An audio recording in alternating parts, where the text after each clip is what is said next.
من الشیطان اللعین الرجیم بسم اللہ الرحمن الرحیم الحمد للہ الملک الحق المبین المتصاغر لعظمتہ جبابرۃ الطاغین المتخاضع لکبریائہ عتاۃ المتمردین المعترف بربوبیتہ سائر الخلق اجمعین والصلاۃ والسلام والتحیۃ والاکرام علی اشرف النبیین وخاتم المرسلین سیدنا و مولانا ابی القاسم محمد و اہل بیتہ الطیبین الطاہرین المعصومین المظلومین اما بعد فقد قال اللہ سبحانہ وتعالی فی محکم کتابہ المبین بسم اللہ الرحمن الرحیم الم تروا ان اللہ سخر لکم ما فی السماوات وما فی الارض واسبغ علیکم نعمہ ظاہرۃ وباطنۃ ومن الناس من یجادل فی اللہ بغیر علم ولا ہدی ولا کتاب منیر صلوات.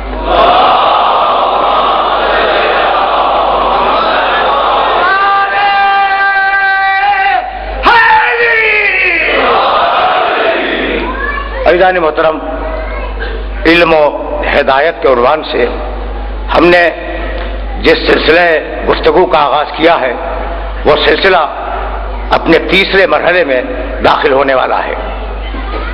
پروردگار نے اس آیہ مبارکہ میں کچھ انسانوں پر تبصرہ کیا. وَمِنَ النَّاسِ مَن يُجَادِلُ فِي اللَّهِ، بہت سے ایسے لوگ ہیں جو اللہ کے بارے میں بحث کرتے ہیں، اللہ کے بارے میں سوالات کرتے ہیں، اعتراضات کرتے ہیں. وَمِنَ النَّاسِ مَن يُجَادِلُ فِي اللَّهِ بغیر علم ولا ہدی ولا کتاب منیر. نہ ان کے پاس علم ہے، نہ ہدایت ہے، نہ کتاب ہے. یعنی حق اسے ہے خدا پہ بولنے کا جس کے پاس علم ہو، ہدایت ہو، کتاب ہو.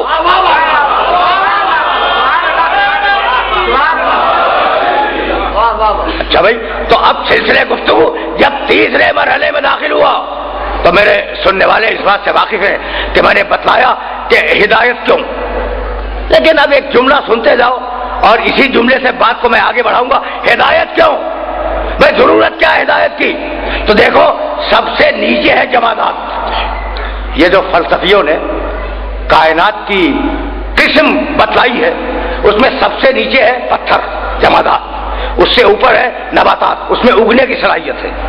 پتھر کروڑوں سال تک پڑا رہے وہ اگے گا نہیں، وہ بڑھے گا نہیں. اب اس سے بلند ہے نباتات، درخت، کہ وہ چھوٹا سا کوپل تھا اور بڑھتے بڑھتے تناور درخت بن گیا. پھر سننا، سب سے نیچے پتھر، جمادات، اس کے اوپر نباتات. نباتات سے بہتر حیوان، اس میں اگنے کی بھی صلاحیت ہے اور چلنے کی بھی صلاحیت ہے، ایک مقام سے دوسرے مقام کی طرف حرکت کرتا ہے.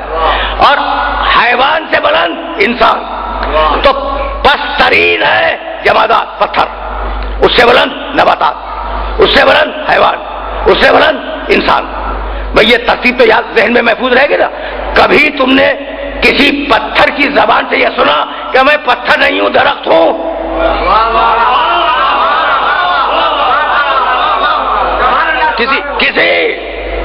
کسی پتھر نے کہا ہو کہ میں پتھر نہیں ہوں، درخت ہوں؟ اپنی حد میرا پتھر، اپنی حد میرا. اچھا بھائی، کسی درخت نے کہا ہو کہ میں درخت نہیں ہوں، حیوان ہوں؟ درخت اپنی حد میں رہا. اچھا بھائی اور اوپر بڑھ جاؤ, کسی حیوان نے کہا ہو کہ میں حیوان نہیں ہوں انسان ہوں, حیوان اپنی حد میں رہا. تو تو جمادات اپنی حد میں رہے، نباتات اپنی حد میں رہے، حیوانات اپنی حد میں رہے، یہ انسان ہے جو اپنی حدوں کو توڑ کے بڑھتا ہے. یعنی فرعون یہ چاہتا ہے کہ اسے خدا سمجھا جائے، مسیلمہ کذاب یہ چاہتا ہے کہ اسے نبی سمجھا جائے، اور 2 رکعت کا پیش نماز یہ چاہتا ہے کہ اسے امام مان لیا جائے.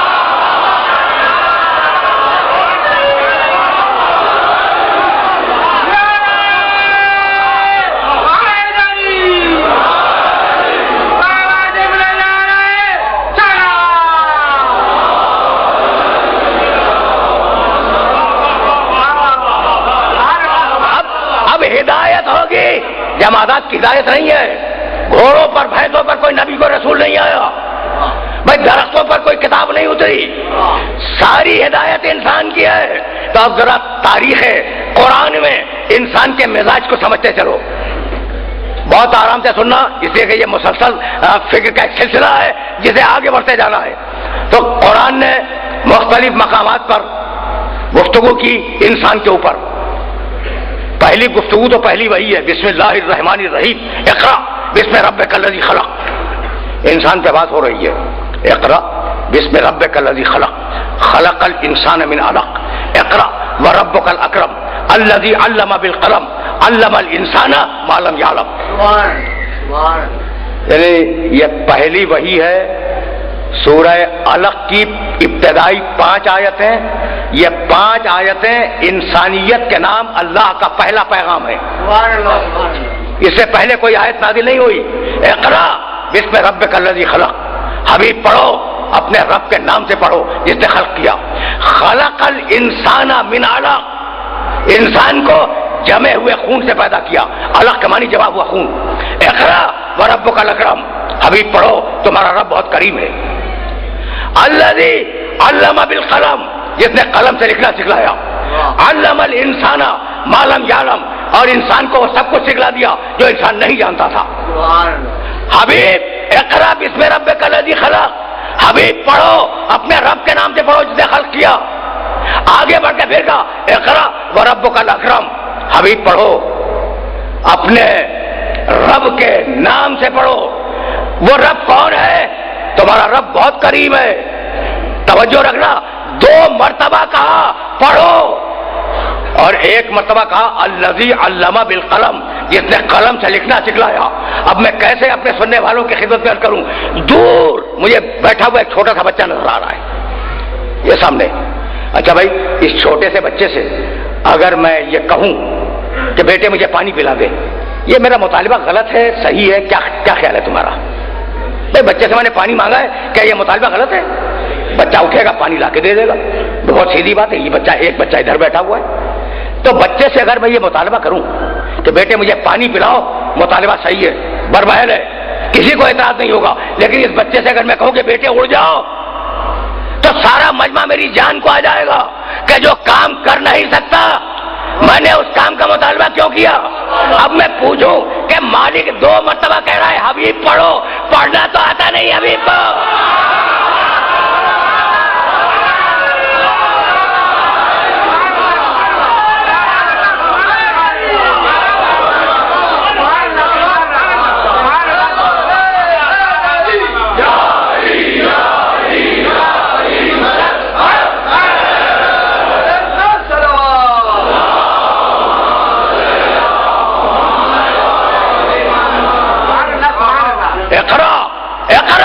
بسم ربک الذی خلق، حبیب پڑھو اپنے رب کے نام سے پڑھو جس نے خلق کیا. خلق الانسان من علق، جس نے انسان کو جمے ہوئے خون سے خلق کیا. اقرا، حبیب پڑھو وربک الاکرم، تمہارا رب بڑا کریم ہے. الذی علم بالقلم، جس نے قلم سے لکھنا سکھلایا. تو پہلی وحی میں پڑھنے کا بھی تذکرہ ہے اور لکھنے کا بھی تذکرہ ہے. اور مسلمان کا خیال یہ تھا، یہ ہے کہ نبی کو نہ لکھنا آتا تھا نہ پڑھنا آتا تھا. اب میں قرآن کو مانوں یا مسلمان کو؟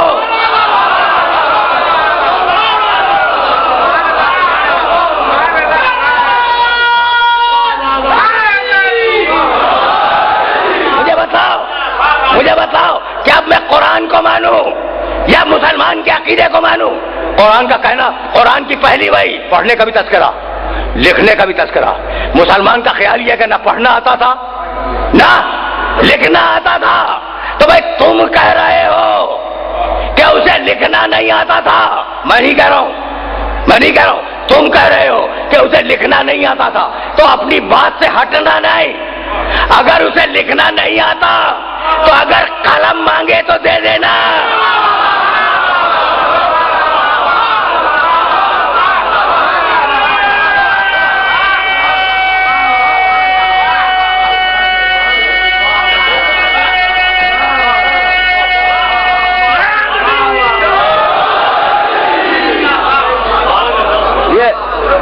یہ ذرا نفسیاتی مرحلہ ہے، اور اس نفسیاتی مرحلے پہ ایک جملہ اپنے نوجوان دوستوں کو ہدیہ کر کے پھر آگے بڑھ جاؤں گا۔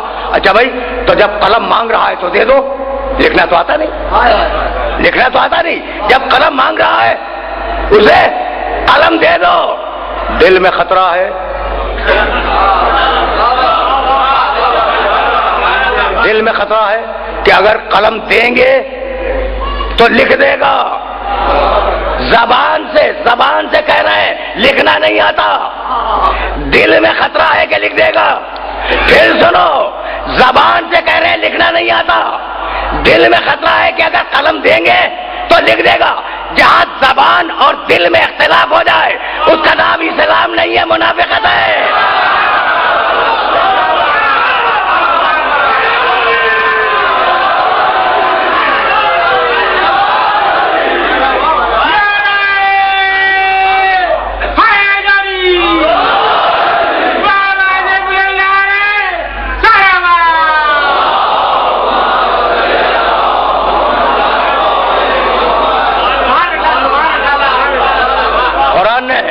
قرآن نے انسانیت کے لیے تاریخ بیان کی ہے، وہ تاریخ تمہارے سامنے رکھنی ہے، اور اب ظاہر ہے کہ موضوع کے تقاضوں کو پورا ہونا ہے، تو اب آرام سے سنتے جانا۔ اقرا بسم ربک الذی خلق، خلق الانسان من علق۔ ہم نے انسان کو جمے ہوئے خون سے پیدا کیا۔ کچھ سمجھ میں آیا؟ جمے ہوئے خون میں توانائی نہیں ہوتی، جمے ہوئے خون میں طاقت نہیں ہوتی، جمع ہوا خون کمزور ہے، کچھ نہیں ہے، جمع ہوا خون جاہل ہے۔ کیا کمال کی بات ہے کہ تم ہو، میں ہوں، پچھلے انسان ہو، آگے آنے والی انسانی نسلیں ہو، یہ سب جمے ہوئے خون سے آئے۔ خلق الانسان من علق، یہ سارے کے سارے جمے ہوئے خون سے آئے۔ تو کیسے آئے؟ کیسے آئے؟ ایسے آئے کہ کمزور تھے طاقت میں، جاہل تھے علم میں۔ جب چلے ہو نا، جب چلے ہو، اس دنیا میں آئے ہو تو دو کمزوریاں لے کے آئے ہو، ایک جہالت، ایک ناطاقتی۔ اگر اس سے انکار ہے تو کہہ دو۔ دیکھو، دھیرے دھیرے طاقت ڈیولپ کرتی جاتی ہے اور دھیرے دھیرے علم بڑھتا جاتا ہے۔ آئے ہو تو جاہل آئے ہو، آئے ہو تو کمزور آئے ہو، تمہارا آغاز جہالت، تمہارا آغاز کمزوری، تم سے مراد ساری انسانیت۔ تو جو جہالت سے اور کمزوری سے چلا تھا، اس نے کتابیں لکھ دی، اس نے ستاروں پہ کمندیں ڈال دی، اس نے سورج کی شعاؤں کو تسخیر کیا، اس نے اپنے سمندروں کے سینے پر اپنے جہاز چلا دیے، اس نے خلاؤں میں اپنے سفینے چھوڑ دیے۔ بھئی یہ وہ ہے جو کمزوری سے چلے تھے۔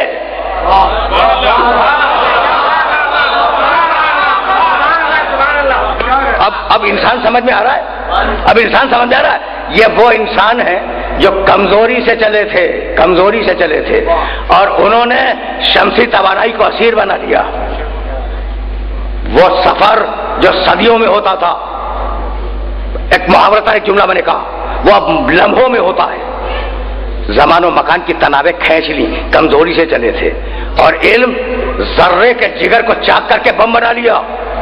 بھائی کیا علم ہے اور کیا طاقت ہے جو جہالت سے چلا، توجہ رہے، جو جہالت سے چلا، وہ اتنا بڑا عالم کہ اسے ذرہ توڑ دیا، جو کمزوری سے چلا اتنا طاقتور کہ زمان و مکان پہ کنٹرول حاصل کر لیا۔ تو اب جو چلا ہو طاقت سے اور چلا ہو علم سے، وہ کیسا ہوگا؟ تم کو پوچھنے کا حق ہے کہ وہ کون ہے جو علم سے چلا اور طاقت سے چلا؟ اگر علم نہ ہوتا تو آغوش محمد میں قرآن نہ پڑھتا، اور اگر طاقت نہ ہوتی تو عزت نہ جیتا.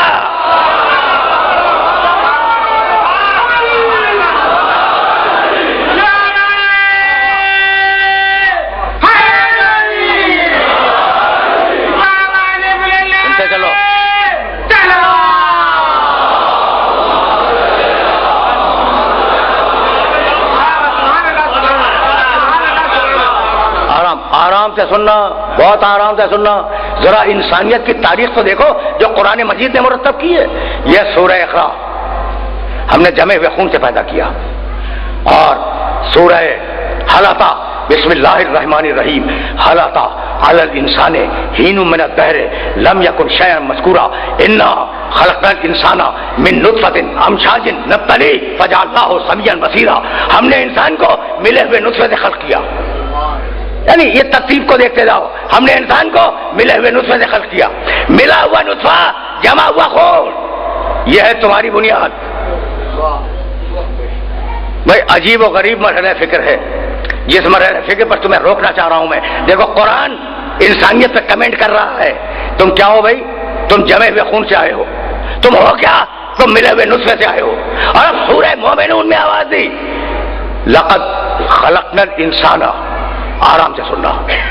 قرآن کی آیات 23واں سورہ قرآن مجید کا, اور 2-3 آیتیں پڑھنا چاہ رہا ہوں. لقد خلقنا الانسان من سلالۃ من طین ثم جعلناہ نطفۃ فی قرار مکین ثم خلقنا النطفۃ علقۃ فخلقنا العلقۃ مضغۃ فخلقنا المضغۃ عظاما فکسونا العظام لحما ثم انشأناہ خلقا آخر فتبارک اللہ احسن الخالقین. فتبارک اللہ احسن الخالقین. بہت آرام سے ترجمہ سننا. لقد خلقنا الانسان من سلالۃ من طین. ہم نے انسان کو مٹی کے سطح سے نکالا, مٹی کے جوہر سے نکالا. ثم جعلناہ نطفۃ فی قرار مکین. ثم, یہ ثم ذہن میں رہے, ثم جعلناہ نطفۃ فی قرار مکین. ہم نے مٹی سے نکال کر اسے نطفہ بنایا اور رحم مادر میں پہنچا دیا. ہم نے پہنچایا. فخلقنا النطفۃ علقۃ. پھر ہم نے اس نطفے کو جمع ہوا خون بنایا. وخلقنا العلقۃ مضغۃ. اور پھر ہم نے اس جمے ہوئے خون کو گوشت کا لوثا بنا دیا. فخلقنا المضغۃ عظاما. اور ہم نے اس گوشت کے لوتھڑے میں ہڈیاں بنائی. فکسونا العظام لحما. اور ہم نے ان ہڈیوں پہ گوشت کو منڈ دیا, چڑھا دیا گوشت کو چاروں طرف سے. ثم انشأناہ خلقا آخر. اور پھر ہم نے اس کے اندر پھر ہم نے اس کے اندر روح پھونک دی. فتبارک اللہ احسن الخالقین. بابرکت ہے وہ اللہ جو اس طریقے سے خلق کرتا ہے. بابرکت ہے وہ اللہ جو اس طریقے سے خلق کرتا ہے. بھائی توجہ رہے. اب ایک لفظ ہے جس کی طرف میں متوجہ کرنا چاہوں گا, پھر سننا. لقد خلقنا الانسان من سلالۃ من طین ثم جعلناہ. یہ ثم تو دیکھو, ثم کے معنی جانتے ہو؟ پھر ثم کے معنی پھر. ثم جعلناہ نطفۃ فی قرار مکین. ہم نے اس مٹی کے جوہر کو نطفہ بنا کر رحم مادر میں منتقل کر دیا. یہ ثم ذہن میں رہے. ثم کے معنی میں نے کیا بتلائے؟ پھر. یہ پھر تمہارے ذہن میں رہے. اچھا, فخلقنا النطفۃ علقۃ. اب فا کے معنی کیا ہے؟ پھر ہم نے نطفے کو علقہ بنا دیا. فخلقنا العلقۃ مضغۃ. پھر ہم نے علقے کو جمے ہوئے خون کو گوشت کا لوٹھڑا بنا دیا. فخلقنا المضغۃ عظاما. پھر ہم نے اس گوشت میں ہڈیاں پیدا کر دی. فکسونا العظام لحما. پھر ہم نے اس گوشت پر ان ہڈیوں پر گوشت چڑھا دیا. یہاں تک فا ہے. ثم, پھر ثم آیا. انشأناہ خلقا آخر. اور پھر ہم نے اس کے اندر روح ڈال دی. اب 2 ثم ہے اور 3 فا ہے. ذرا ایسے بھی تو سنو, ایسے بھی تو سنو, یا صرف نعرہ حیدری لگاؤ گے؟ اچھا تو پھر نعرہ حیدری بھی لگا ہی لو. سنو بھائی سنو, یہ ثم کے معنی پھر, فا کے معنی پھر. ان دونوں میں فرق کیا ہے؟ دیکھو یہ باریکی اگر قرآن کی سمجھ میں آ گئی تو یہ سما بھی سمجھ میں آ گیا اور فا بھی سمجھ میں آ گیا.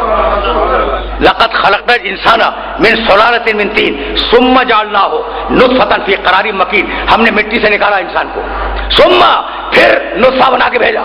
اب مٹی سے نکالنے میں اور نطفہ بنا کے رحم مادر تک بھیجنے میں فاصلہ ہے, فاصلہ ہے. جب فاصلہ ہے تو سما استعمال کیا. جو کام دیر سے ہو اس کے لیے سما, جو کام دیر سے ہو اس کے لیے سما, اور جو کام فوراً ہو جائے اس کے لیے فا.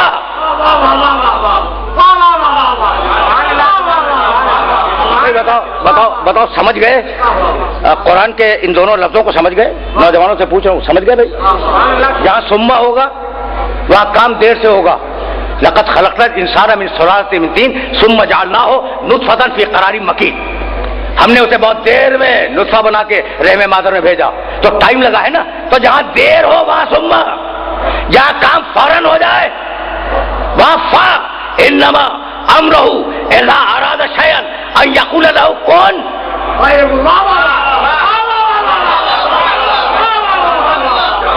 انما امرہ اذا اراد شیئا ان یقول لہ کن فیکون. کن اور یکون میں فاصلہ نہیں ہے. جہاں فاصلہ ہو وہاں سما, جہاں فاصلہ ہو وہاں سما, اور جہاں بلا فاصل ہو وہاں فا. اب سمجھ میں آیا؟ من کن تو مولا ہو فہذا علی المولا.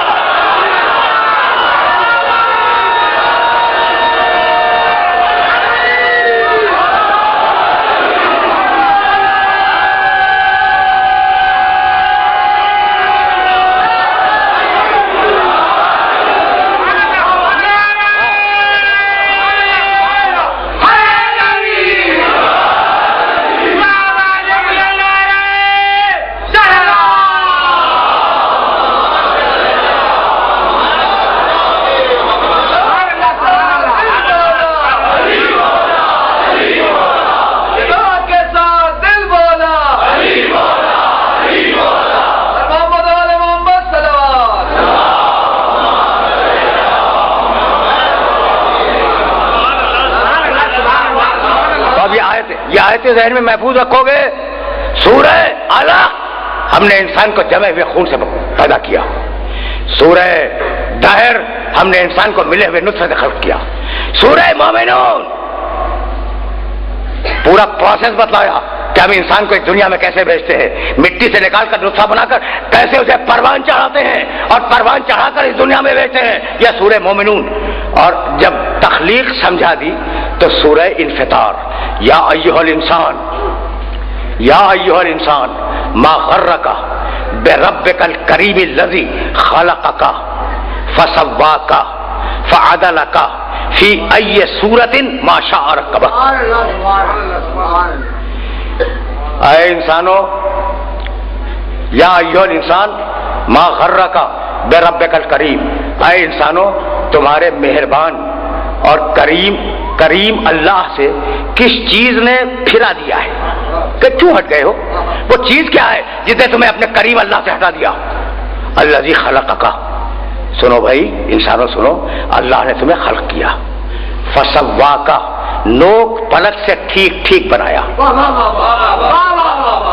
فعدلک, تمہارے عناصر میں تمہاری کیمسٹری میں اعتدال قائم کیا.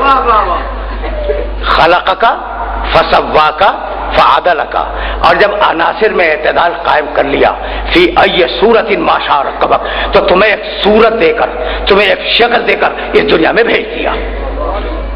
یہ سورہ انفطار.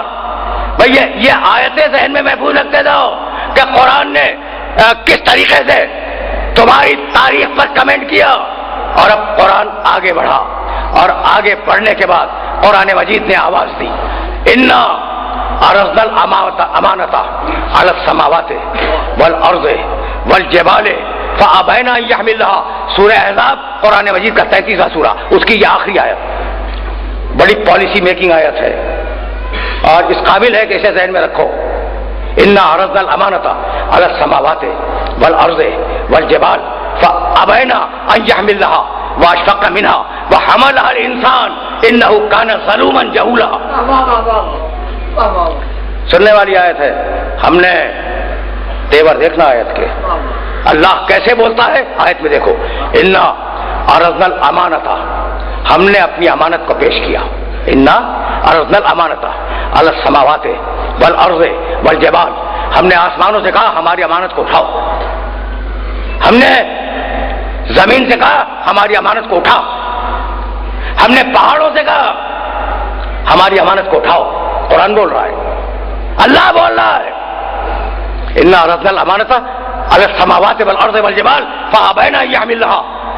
آسمانوں نے انکار کیا، زمین نے انکار کیا، پہاڑوں نے انکار کیا. واشفقنا منها، اور یہ کہہ کے انکار کیا کہ مالک تیری امانت کا بوجھ بہت زیادہ ہے. وہ حمل الانسان، اتنے میں انسان آگے بڑھ گیا اور انسان نے اسے اٹھا لیا. انه كان ظلوما جهولا، انسان ظالم بھی تھا، انسان جاہل بھی تھا. سنا تم نے؟ ذرا سطح عمومی سے میں نے بات بلند کی ہے، لیکن بہت زیادہ بات بلند بھی نہیں ہے. آرام سے سننا. کیا کہا؟ ہم نے اپنی امانت کو آسمانوں کے سامنے پیش کیا، زمین کے سامنے پیش کیا، پہاڑوں کے سامنے پیش کیا اور کہا اٹھاؤ ہماری امانت کو اٹھاؤ. سب نے انکار کر دیا. یہ کہہ کے انکار کیا بوجھ زیادہ ہے، تیری امانت کا بوجھ زیادہ ہے. ابھی باتیں ہو رہی تھی پہاڑوں سے، حمل الانسان، آگے بڑھ کے انسان نے ہماری امانت کے بوجھ کو اٹھا لیا.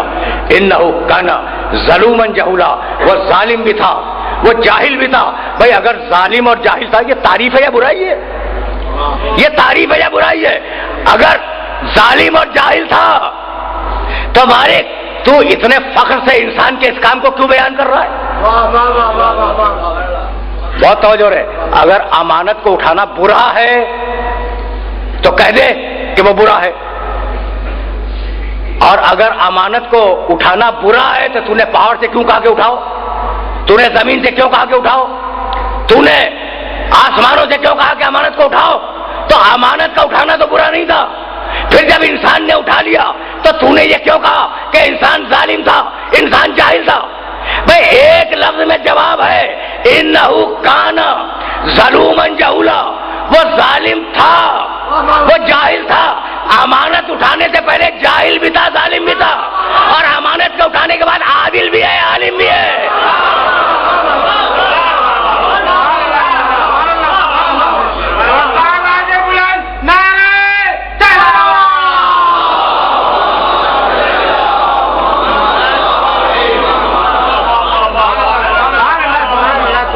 سمجھ آئے ہو نا؟ اچھا بھائی امانت کو کیسے اٹھا لیا؟ کیا کیا انسان نے؟ یہی ہے وہ مقام جس کا نام ہے عقل. بھائی رک جاؤ، رک جاؤ. آئے تھے تو جاہل آئے، دنیا میں آئے تھے تو جاہل آئے. ذہن میں ہے نا عنوان؟ علم و ہدایت.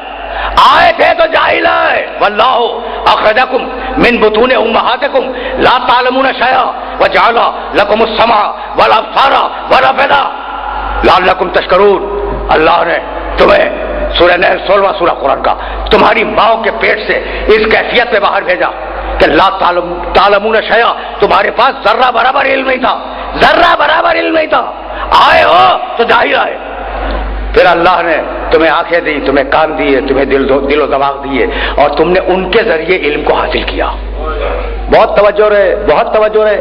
جو بھی آیا، دیکھو قرآن کی آیت ہے، جو بھی آیا وہ جاہل آیا. آیت ہے، اگر انکار کر سکتے ہو تو کر دو.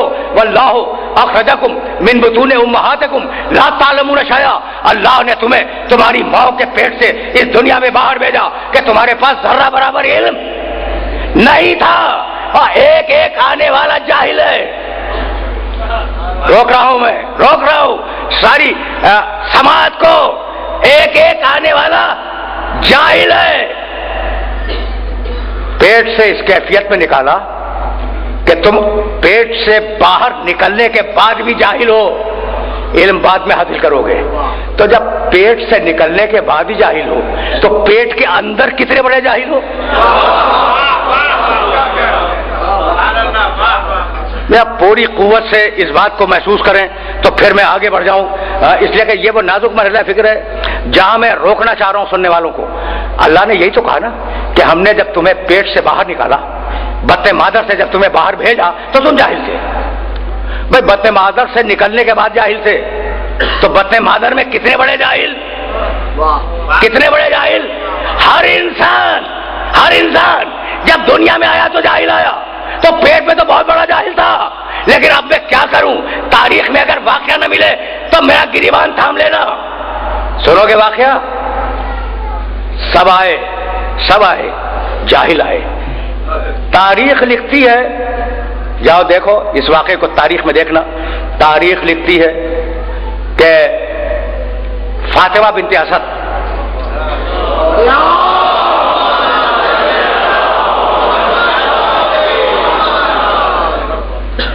جانتے ہو نا اس بیوی کو؟ پہچانتے ہو اس بیوی کو؟ سب پہچانتے ہیں. اور میں نے کبھی فضیلتوں میں موازنہ نہیں کیا، لیکن اس بیوی کو آسان نہ سمجھنا. فاطمہ زہرا 11 اماموں کی ماں ہے اور یہ 12 اماموں کی ماں ہے.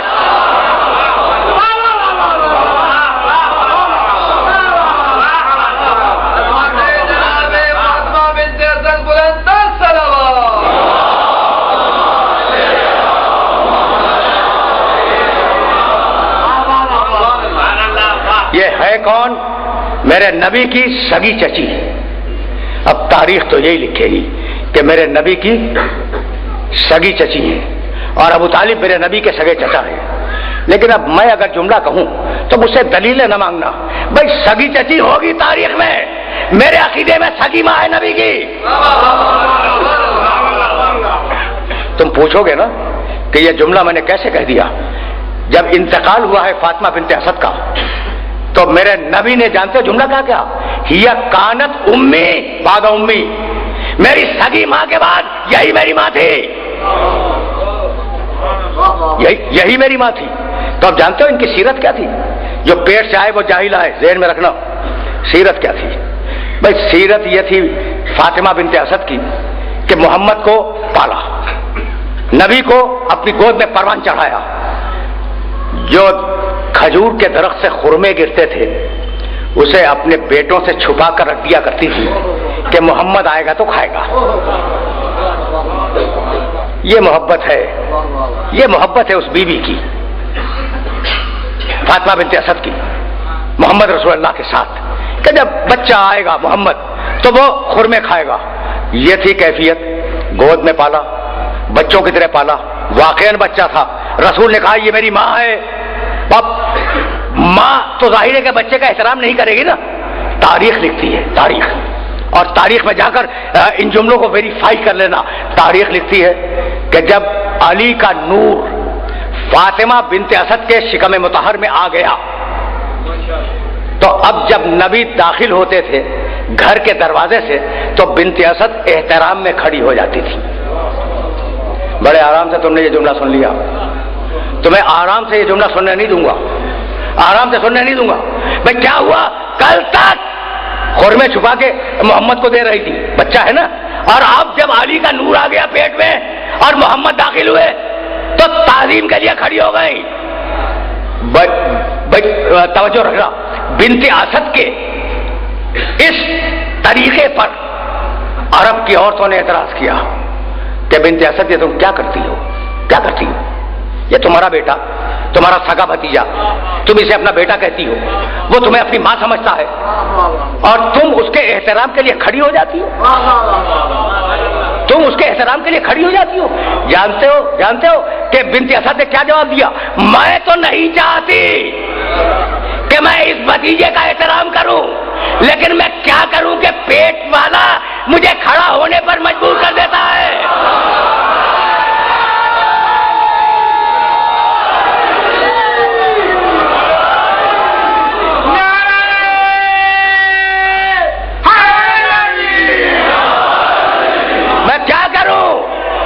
میں تو اٹھنا نہیں چاہتی، لیکن پیٹ میں جو بچہ ہے وہ مجھے کھڑا ہونے پر مجبور کر دیتا ہے. اب مجھے جملہ کہنے کی اجازت دیتے ہو؟ تم پیٹ سے آ کر بھی جاہل ہو، وہ پیٹ کے اندر بھی عالم الغیب ہے.